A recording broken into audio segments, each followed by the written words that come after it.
আধ্যাত্মিক জগতের প্রাণ পুরুষ মাইজভান্ডার দরবার শরীফে বিখ্যাত সুফি সাধক হযরত গুলামুর রহমান মাইজভান্ডারী প্রকাশ বাবা ভান্ডারী একটি গুহায় 12টি বছর রিয়াজত মগ্ন ছিলেন। দীর্ঘ এক স্মৃতি বিজড়িত রিয়াজতের স্থান হচ্ছে ফকির গুহা।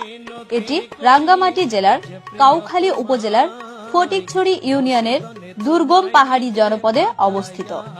জানা যায় হযরত গুলামুর রহমান বাবা ভান্ডারী জন্মগ্রহণ করেন, ইন্তেকাল করেন 1937 সালে।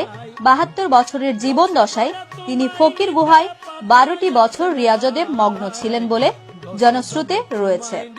চলুন দেখে আসি বাবা ভান্ডারীর স্মৃতি বিজড়িত সেই পূর্ণভূমি ফকির গুহা। সবুজ বৃক্ষের মধ্যেখানে প্রবাহিত ফরিদখালী খালের হাঁটু পানিতে আমাদের যাত্রা। দীর্ঘ পথ পায়ে হেঁটে যেতে হয় এই গুহায়। কয়েক কিলোমিটার অতিক্রম করলে সৌরপথ শুরু হয়।